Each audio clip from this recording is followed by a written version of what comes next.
What is up guys? Gian here of Gadget Pilipinas. Welcome back to our channel. And medyo bago ang setup natin today. We just changed the setup because right now ay may konti lang tayong renovations na ginagawa sa ating studio. This is where I usually edit the videos that I'm doing. And this is also where I play my game with my sweet setup right here. But flex. Okay. But today this is the first episode of Apt kung saan pag-uusapan natin ang top 5 applications on the device that we're featuring. And the device we're featuring right now is none other than the iPad Pro 2020 with this Magic Keyboard. Shout out to Kim Store for the Magic Keyboard. We bought this from her. Alright, bago tayo magsimula, I just would like to remind everyone that we're currently giving away something for the month of June. We're giving away a PLDT prepaid Wi-Fi. Details on how you can join is in the description down below. Alright, so pag-usapan muna natin yung mga i-feature natin dito na mga sumagot sa ating recent survey kung ano ba yung mga phones na gamit nila at saka yung mga apps or games na naka-install dito. Okay? We have a few people here but we'll be featuring only about 4 of them. We have John Paul Figueroa, sabi niya sa kanyang iPhone 6 na 16 gig. Ang kanyang top 5 applications are, we have Mobile Legends, Subway Surfers, meron pang lalaro doon, no? Helix Jump, Hunter Assassin, and also Brain Test Tricky Puzzles. iPhone 6 is quite a dated device already, pero it is able to satisfy our dear friend John Paul Figueroa right here. Si Baby PH naman, who is just actually borrowing a phone, ang gamit daw niya ngayon is an Oppo A5s. Social media ang kanyang hilig, so merong Facebook, Twitter, IG. Ayan, no? So yun ang kanyang mga top applications. Not much on gaming, but I think she's just focused on social media.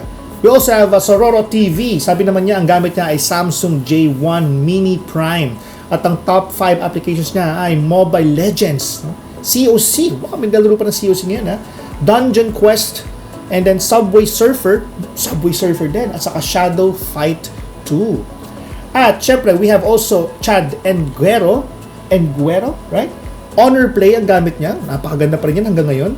COC ang gamit niya. PUBG, Facebook, YouTube, at saka Messenger. Those are the top 5 applications. And for today, I'm going to veer away from these applications. Medyo kakaiba naman kasi alam naman natin, no? Tatrabaho tayo, YouTube, saka meron tayong ginagawa sa Facebook, kadalasan. Ayoko na isabihin yun. Hindi ko na idadagdag yun sa ating listahan. Ang gagawin natin ngayon is I'm going to share with you some of my top 5 applications on my iPad Pro 2020, which you may also want to consider downloading. But if you also don't have yet an iPad Pro 2020, this is also more of like a quick and a short review of this device that we have right here. Unahin natin yung pinakauna, we have what we call the Lumafusion. Lumafusion is actually my go-to editing application for the iPad. Binili ko to nung nakabili ako ng iPad Pro na first gen before. It's pretty packed at yun yung nag-decide sa yun, kumbaga parang decision factor para sa akin na kunin ko yung iPad Pro. Okay? Napaka feature packed ng editor na to. I can probably liken this to Final Cut Pro.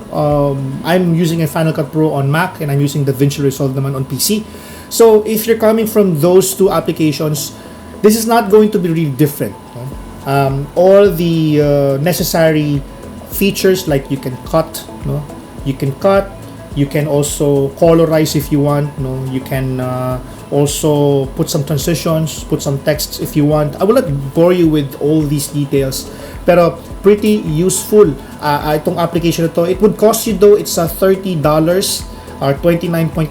I'm not sure kung how much in peso, but this is definitely a must-have if you have an iPad Pro. Okay, especially with the new version iPad Pro 2020. Ganun pa rin naman, no? Meron siyang 120Hz display, pero more than anything else, it is a lot faster than usual. And because there is a mouse support on the new iPad Pro 2020 with the iPad OS, sobrang dali niyang gamitin. I can just simply scroll. I can use the mouse, no, to scrabble around.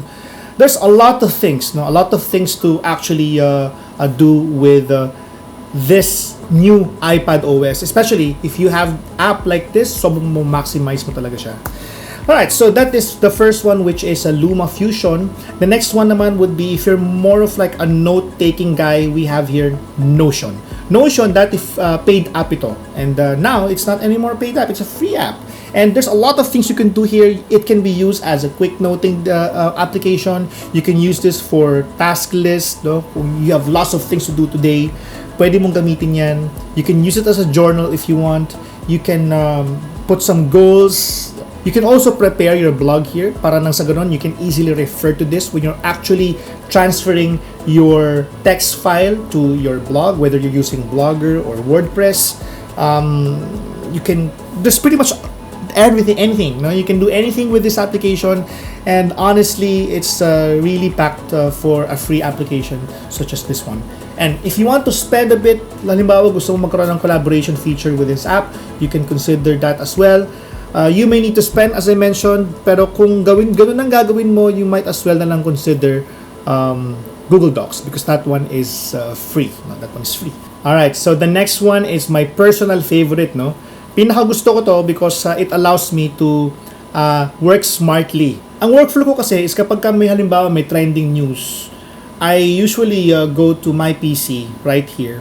I fire up Photoshop, and then after that, I create the photo, I put some overlays, text and images, and that's what I post on our Facebook page.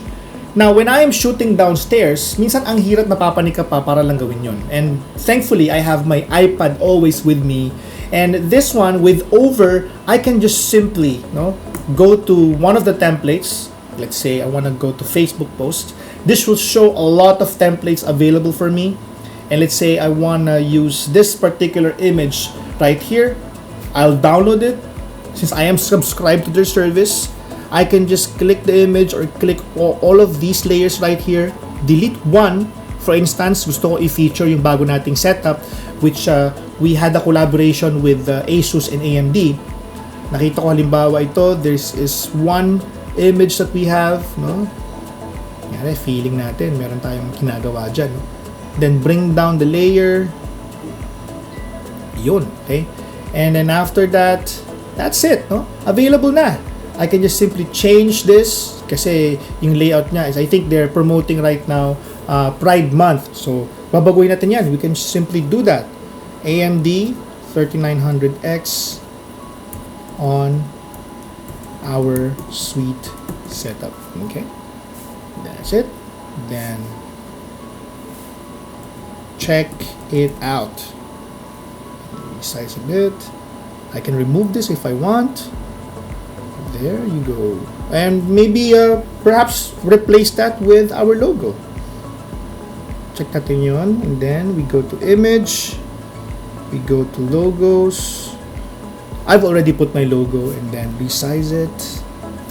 And then bring it up right there. Go to opacity. Bring it down a bit. And plus sign. That's it. We can now share this or save it first for later sharing. Alright?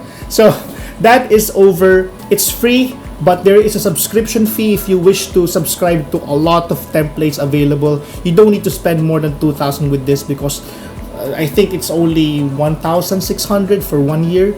Now if you want, then just grab all the templates you want, and then pwede ka na mag-unsubscribe. But in my case, sulit naman yun for 1 year. So, yun ang pinili ko. Okay?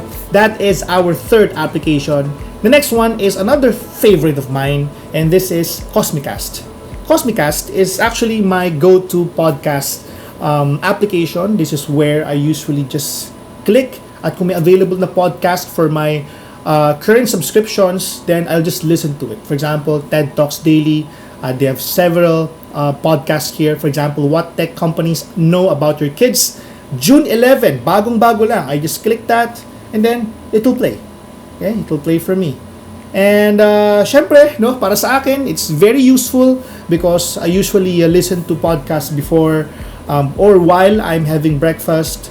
No, pwede rin naman I listen to it while I'm working. Sometimes it kind of really relaxes me a bit. So that's it. No, that is Cosmicast. This one is actually free. Now, the next application I would like to share with you is MeWe. Okay, me kasi me, and then also we. Okay. A lot of you are fed up with Facebook, and while you guys may be watching this on Facebook or YouTube or maybe on MeWe, maybe a lot of you would be aware or would tell me, na nga, no, ang gulo sa Facebook ngayon, alis muna ako, punta muna ako sa MeWe, and only, select a few friends to invite, or I'll post on my wall, and then I just have now the liberty to actually accept the ones that I really want to be a part of their community or my community. Okay, so I like this application because they're currently optimizing it further for iPad, and as I can see right here, mukha naman siyang optimized. I can chat with friends.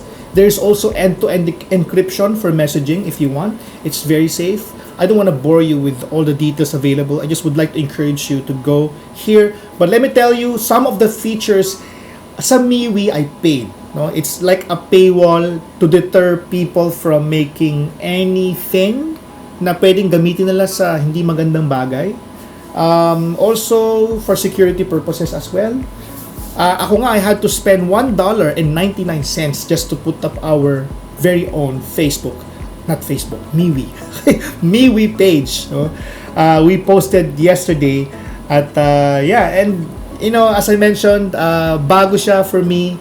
I don't know how long this would last.